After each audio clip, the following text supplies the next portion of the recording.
Oh, hello there. Hi. Yes, it's very nice to meet you. Alright, okay, you're the inspector. Alright, I see. Okay, well, thank you so much for coming at this really late time. I don't know if you've heard, but Mr. Body he's been murdered. Right, and has sorry, that was very, very rude of me. Professor Plum. Yes, it's very nice to meet you. Right, okay. You've come to ask me some questions. Right, okay. I suppose that I could answer some of them for you. Yes, well, I'm actually a professor of psychology, physics, chemistry, biology. I've got quite a few degrees under my belt, so if you're needing any assistance at all, then I think I would be more than qualified to help you.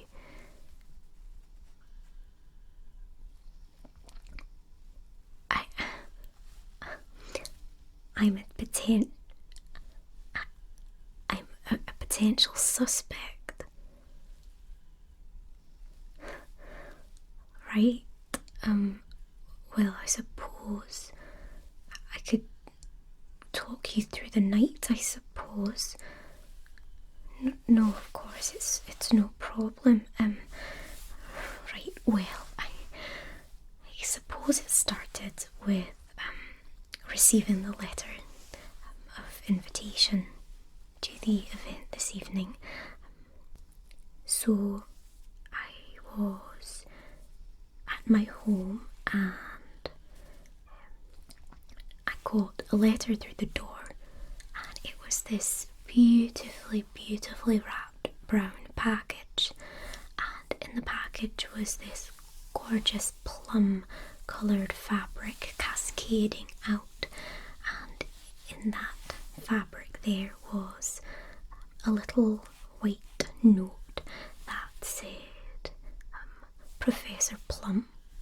I'm assuming that must be some sort of alias for myself, hence Professor Plum, myself introducing to you this evening. So I got this invitation, and it said you're invited to our summer soiree, and you have to go to this address at 6 p.m. and you'll be treated to a beautiful dinner, and there'll be a lovely party with guests, and it's got to do with your successes in the field. So I, of course, thought that I was being recognised for my many achievements. So, of course, we arrive here at 6 p.m. and everybody kind of arrived one by one. But it was to be noted that Miss Scarlet was fashionably late, and I did write that down somewhere because I did think that that was rather suspicious. But anyway, we all arrive and we are taken into the entrance hall. It's a beautiful, beautiful building, as I'm sure you can see. And I think once we'd all arrived, we were taken into the dining room, and I think that was around 6:45 p.m. and we were seated, and we were served this beautiful, I think it was some sort of exotic stew. I am not sure. It was like a soup or a stew, but it was very delicious. I did realise that Miss Scarlet didn't seem to enjoy the soup so much. She kept pulling some strange faces, but regardless. No, wait. I did notice that Mrs. Peacock was getting up and down from the toilet quite a lot. She seemed to be going to the ladies' room quite a lot throughout the evening, especially during the dinner. But right, regardless. Okay, so we'd had the soup. There were a few more courses. I can't really remember what they were, but they were quite nice. Okay, and then I suppose we were taken into another room. Forgive me, I can't remember what room that was, but regardless, we went into another room, and that's when the cook, I think, brought in this man and introduced him to us all, and I suppose that this was Mr. Body. They introduced everybody, and Mr. Body came and gave us all a different gift. Strange gifts, but they were wrapped in that same lovely brown packaging from the invitation. So we each got a gift, and I remember somebody having a piece of rope.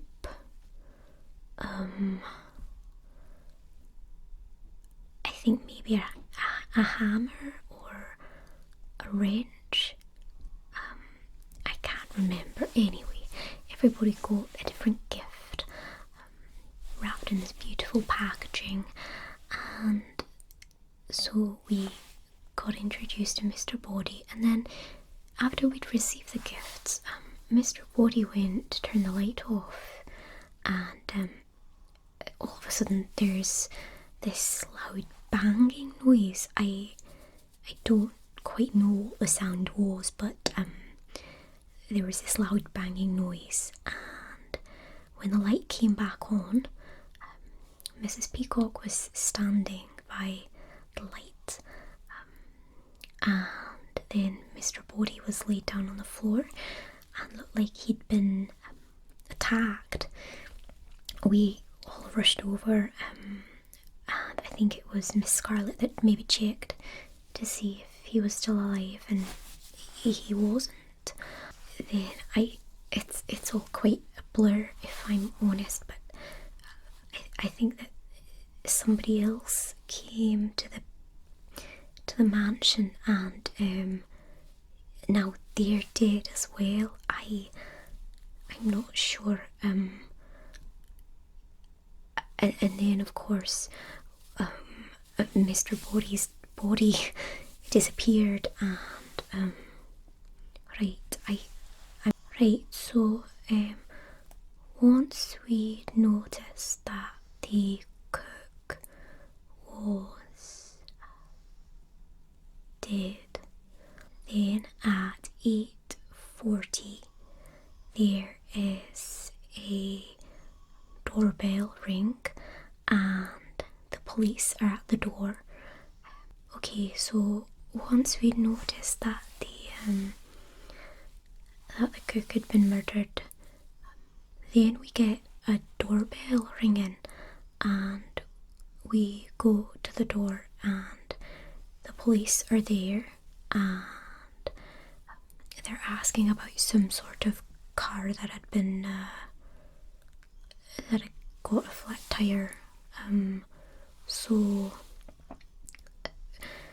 once they'd asked about that, we noticed that the motorist had died as well. That was at 8:40, and then someone else got stabbed, or a girl, and then I'm not quite sure, I'm sorry, it's all quite a blur, but then of course at around 9:30 p.m. The police are called, and of course yourself arrives. We did go and search for the potential murderer, but we were, a little bit suspicious of one another by that point, so we didn't want to leave anyone alone. I can't help but feel like not everybody didn't know Mr. Body already. I think that there were some people that already knew him. I mean, I can't say for sure, but I felt like Mrs. White knew him for some reason, but most importantly, I felt like Mrs. Peacock knew him. I don't know if this is true, but I saw some exchanges going across the room, and it looked as though they were making eyes at one another. So I'm not sure, but from my experience of psychology, I can pretty much tell you that they looked like they had a personal connection. And of course, if you are looking for motives, then I would assume that Mrs. Peacock knows something, maybe. I mean, I don't want to influence your opinions at all of anybody else. I don't know who you've spoken to already.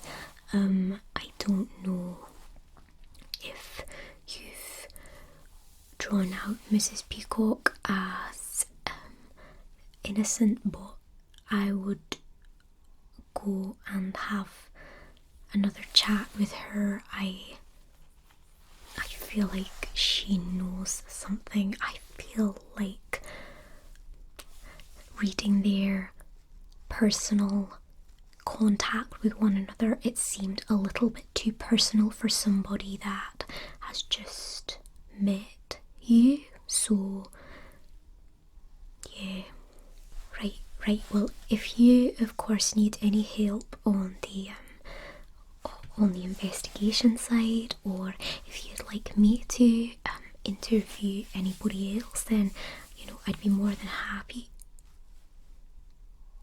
You don't want me to help? Okay, no problem. No, it's fine. Okay. Well, in that case, are you done? Right. Okay. I suppose I'll go and check what's going on. Right. Okay. You'll escort me out, right? Okay. Thank you.